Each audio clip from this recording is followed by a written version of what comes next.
Welcome back to tipsmatter.com, sponsored by Opa Greek Seasoning. If you haven't got your Opa yet, get out there and get it. You can order it online. Perfect time, right before Thanksgiving. You know you're going to be baking for the holidays, and the baklava is the best in my opinion, but you can put it on everything. We had burgers yesterday. We had some chicken as well. She uses the Opa on the chicken and the steaks. Absolutely incredible how good this stuff is. So once again, Opa Greek Seasoning. Listen, you're in Illinois, Missouri, or in Kansas. I was going to say Indiana. Kansas. It could be in your grocery store. So my man Michael does a great job with that. So, all right, let's get to it. If you're on Instagram or X, justtipsmatter.com, get out there, give us a shout, give us a follow. We're also on everywhere you get your podcast: iHeartRadio, Amazon Music, Spotify. You can find Apple Podcasts. You're out there. You can tell I'm rusty. Been off. Literally haven't been doing a podcast for about 9 days. Giorgio and I lost last week in Survivor. Really, I can't believe it took me this long to recover. Maybe I just needed to get another week of football out of the way. It was hard. We had Carolina last week. Bryce Young was absolutely horrible. He wouldn't have started for a CFL team last week. And then this week he plays unbelievable on the road in Atlanta. So he can't beat the Saints at home in a huge game, but he can go to Atlanta and get a win. So hate that guy. He'll never not be hated by tipsmatter.com, that's for sure. Really think he's going to end up in the long run costing us a pretty decent amount of money. Just because of where we were in the contest. We had hardly used anyone. I think we had used 4 decent teams, 2 of them quality in the Colts and Rams, but we really had a chance to make a run, and that guy absolutely pissed on us, and that's putting it nicely. So, all right, let's do the Week 11 recap real quick. All kinds of stuff going on. Crazy day. Already talked about the Panthers beating the Falcons in overtime in Atlanta. Huge win. Panthers are now 6-5. Like I said, Bryce Young couldn't hit a barn from 2 feet away last week. And then this week, 31 of 45 for 448 yards and 3 touchdowns. So what a piece of shit. All right, moving on. Thursday night game, 27-14, Patriots beat the Jets. Patriots are now 9-2. I'm telling you right now, if you can still find it and bet it, you should bet the Patriots as the number 1 seed to get the number 1 seed in the AFC. Their remaining schedule is winning percentage is basically under 40%. It's under 400. I would get out there and bet the Patriots at the number 1 seed as well as win the AFC West. I don't think the Bills are going to catch them. Jets are 2-8. They are one of the more embarrassing franchises in all of sports, not just the NFL. Drake May, 25-34, 281 yards. Diggs, 9 receptions, 105 yards. The cancer in the locker room is usually good for the first year, and then in the offseason he starts being an ass, and then he ruins everything. So get on your Patriots now, that's for sure. Commanders, going into yesterday, without Jaden Daniels, you really think the season's over? It really is now. Commanders are now 3-8 after losing to the Dolphins. Dolphins 4-7. They beat the Commanders 16-13 in overtime. Mariota 20-30 for 213 yards and a touchdown in the losing cause. Achane, 21 carries, 120 yards. Enough said on how they beat Washington. That Washington D is very poor. Bills beat the Bucs 44-32. They cover the number with ease. In fact, they outscored the Buccaneers in the second half 23-12. Josh Allen, 19 of 30 for 317 yards and 3 touchdowns. And he also ran for 3. So a huge day for Josh Allen. How about this one for the Bucs? Tucker, 19 carries, 106 yards, 2 touchdowns. I had to play him in fantasy with Jonathan Taylor out, and man, did he come through. Texans, 5-5 now after beating the hapless Titans, 16-13. Said it before the year, Cam Ward is not very good, and he is proving so. Hell, you'd rather have the backup quarterback for the Texans. Mills, 26 of 41, 274 yards and a touchdown. I'd much rather have him than Cam Ward, and I am not kidding on that. Marks runs the ball really well for them, even though he was only 18 carries, 44 yards. It's the point that you have the threat. And to get to 44 yards behind that offensive line, that's saying something. Nico Collins, 9 catches, 92 yards, and a touchdown. Unbelievable. And if I'm Houston, I probably don't want C.J. Stroud getting healthy. Texans are now 5-5 and 2-0 under Davis Mills. Bears improved to 7-3. They beat the J.J. McCarthy. He's an embarrassment. Vikings, who are now 4-6. They win 19-17 in Minnesota. Still think Williams is highly overrated. It's all about him. His numbers were poor, 16-32 for 193 yards. A horrible day for Williams, even though the Bears get the win. They are now in first place at 7-3, and you have to wonder if people start to talk about Ben Johnson as the coach of the year, because I have not heard his name called too much in that market. Packers, excuse me. Still drinking coffee, and if you get to Instagram and watch the promo for this podcast, you're going to see I'm wearing the coffee as well. Packers beat the Giants 27-20. If you had them in Survivor like Giorgio and I did, we are in a local Survivor pool that pays pretty good. It's now down to 37 people. We will take the lucky win, which is all it is. Pack were horrible. Jordan Love got hurt early. Malik Willis had to come in. Then Josh Jacobs got hurt. So for the Packers to get the win, we were waiting on the Jameis Winston interception. It never came. And then on the last drive, trying to tie the game and probably even win it, because the Giants score, they're going for 2 at 2-9. Winston throws the pick deep in Green Bay territory to secure the win for the Packers. Winston, 19-29, 201 yard, and of course he threw a pick. That's the easiest bet on the board every week if he's playing.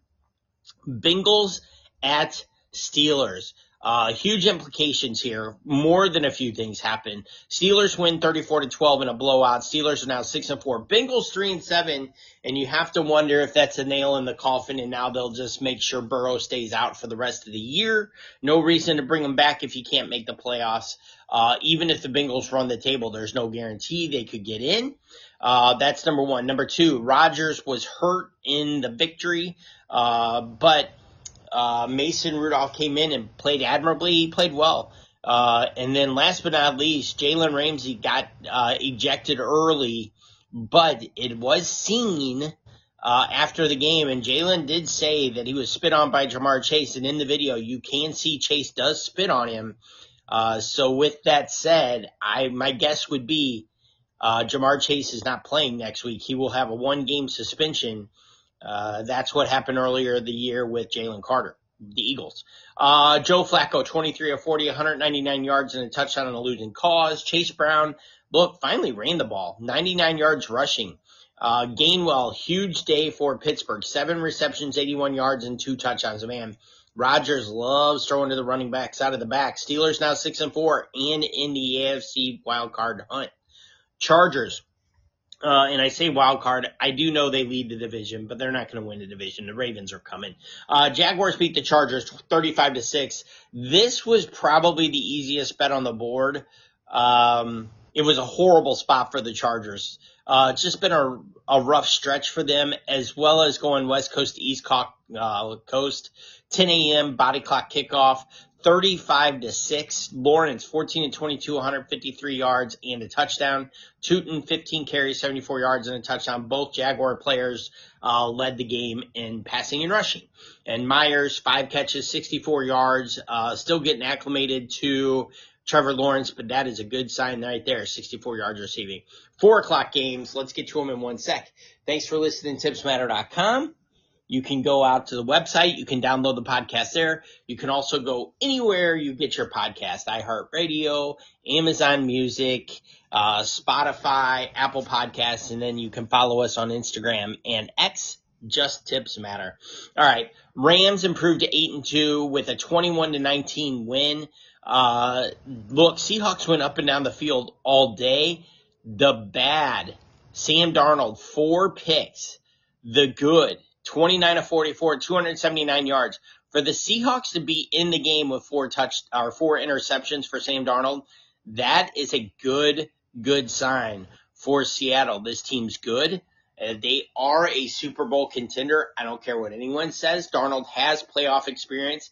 It's the point. This team can move the ball, and they are good defensively. So they do have a chance to make a run in the playoffs, that's for sure. Williams, 12 carries, 91 yards, and a touchdown for the Rams. And, of course, JSN is unstoppable. 9 catches, 105 yards. He's absolutely tremendous, to say the least. 49ers improved to 7-4 with a 41-22 win over the Cardinals. The biggest story of the day, there was an NFL record set. Jacoby Brissett, 47 completions. 47 breaks the all-time NFL record. The former record was 45 completions by Goff, and I can't remember the other guy. 47-57, 452 yards and 2 touchdowns. The Cardinals, hands down, are better without Kyler Murray. There is no question about it. McCaffrey, 13 carries, 81 yards, 2 touchdowns. That guy's unbelievable. How about Michael Wilson of the Cardinals? 15 receptions, 185 yards. If you were lucky enough to be in a bad spot on the buys in fantasy, and you had to pick him up, what a pickup that is, but I doubt many did. Ravens improved to 5-5. I'm telling you, folks, they're coming. They can never go to the Super Bowl with Lamar Jackson being the quarterback, but they definitely can still win the AFC West. The Ravens could not beat the Bills or the Chiefs in the playoffs if they have to. They beat the Browns 23-16 with 13 points scored in the fourth quarter. Lamar Jackson, 14 of 25 for 193 yards, 2 picks. Derrick Henry, 18 carries, 103 yards, and a touchdown. Zay Flowers, 3 receptions, 78 yards. So really no offense for the Browns. Shedeur Sanders, welcome to the real NFL. I know everyone knows your ego and you think you're the best quarterback in the league. Pretty funny what happens when you have to play against real defenses and not CFL level defenses like you did in the preseason. Shedeur Sanders, what a joke. Chiefs and Broncos, huge game in the AFC West. In my opinion, this was the game would prove if the Broncos are for real and they can really knock down the big brother of that division. And it is going to be the first time that Mahomes has not won that division in his career because the Broncos get the win 22-19 on a field goal at the buzzer by Will Lutz. Broncos improved to 9-2. Chiefs 5-5. These two teams will play again on Christmas night in Kansas City. But at that point, how important is that game for the Broncos? If they've got the division wrapped up, don't know who will be playing for Denver at that point. Knicks, 24-37, 295 yards passing. Kareem Hunt, another touchdown. Kelsey breaks the all-time Kansas City Chiefs touchdown record, passing Priest Holmes. He had 9 catches for 91 yards and a touchdown. Sunday night game. Eagles beat the Lions 16-9. Barkley, 26 carries, 83 yards. Really poor performance offensively for both teams. Defenses were really, really good. Jared Goff, 14 of 37, easily the worst passing percentage in a game for him in his career. He did have 255 yards and a touchdown. He just had no time ever. Gibbs, 5 receptions, 107 yards. That Eagles defense is Super Bowl worthy, folks. But cancers can kill a locker room, and that's exactly what A.J. Brown is. A.J. Brown is doing his best Stephon Diggs impersonation in the Eagles locker room right now. I understand the Eagles are 8-2, but you need to be going on all cylinders and everybody on the same page in the playoffs, and A.J. Brown is not allowing that to happen.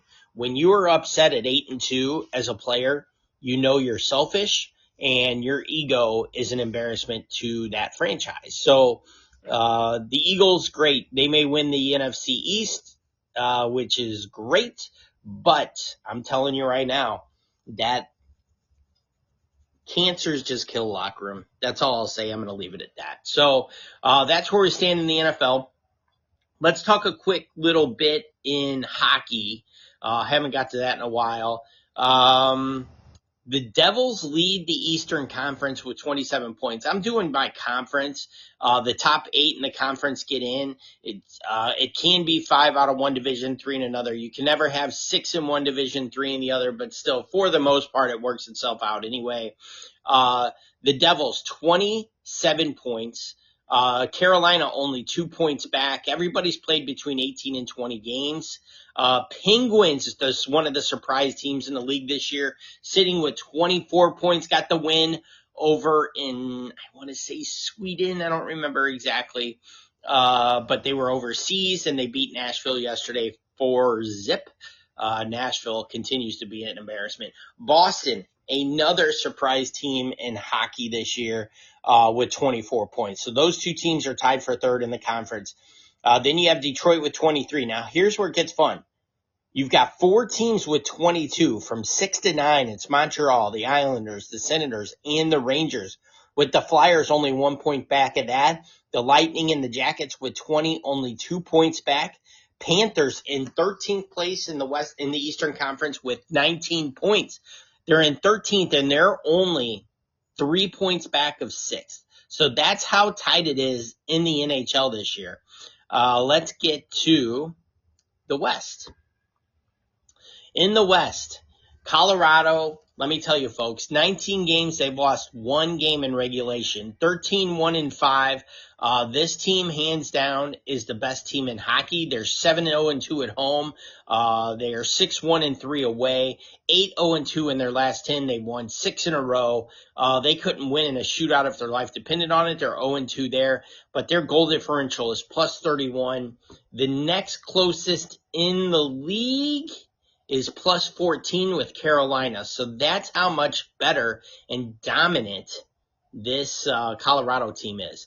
Dallas Stars, 4 points back of that with 27. The Kings with 24. Ducks and Kraken with 23 points, sitting in 4th and 5th spot in the Western Conference. I'll be damned. I was on the Ducks, definitely not Seattle. Good for Seattle. It's not going to hold, but a good story nonetheless in the first almost quarter of the year of the NHL. Winnipeg, Chicago, Vegas, Minnesota, Edmonton, all with 22 points. 6th to 10th, 22 points. 1 point back of that, Utah. Vancouver with 20, only 2 points back. That's 12. How about those San Jose Sharks? This team's for real. Macklin Celebrini is making his case to be on that Canadian Olympic team here in January. He is one of the best players in hockey already at the age of 18/19. Him and Bedard, they are the stories in the NHL so far this year. And then you have my embarrassing Blues with 16 points, Nashville with 16, and Calgary, the worst team in hockey, with 13 points.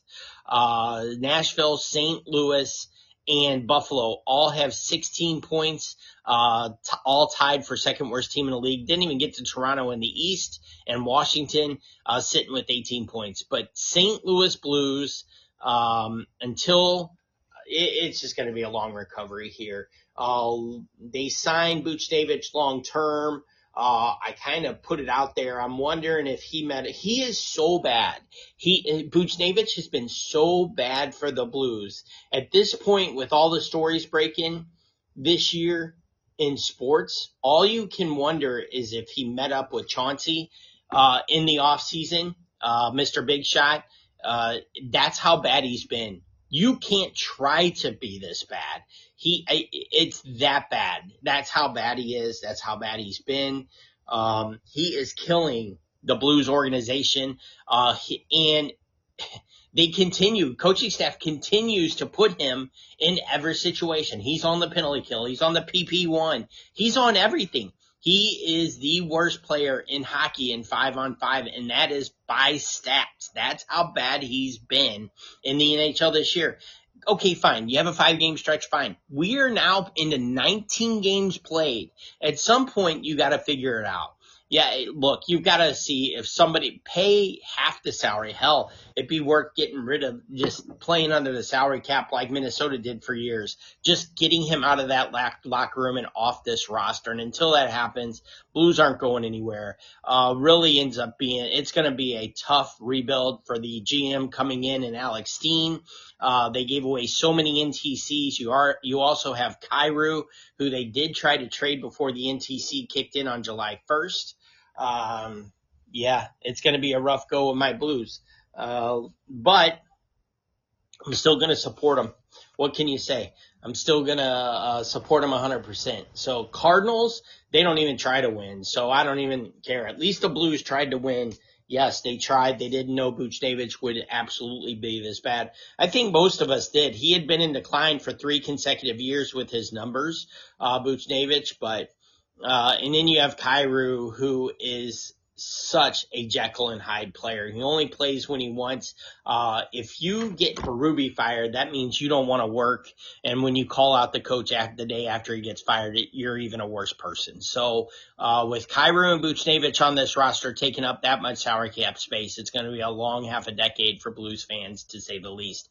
We're sitting on a minus 22 on the year in goal differential, 53 goals for, 75 goals against, which is worst in the league.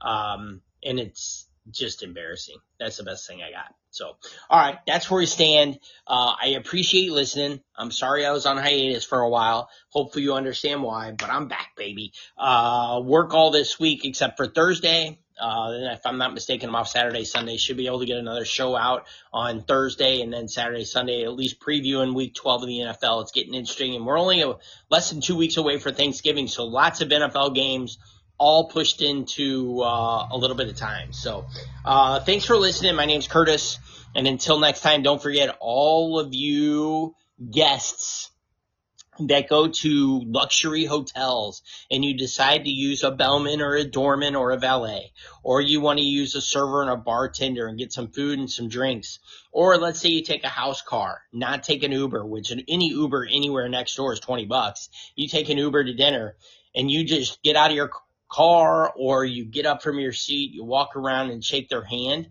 and there's nothing in it. Let me tell you something. Thank you.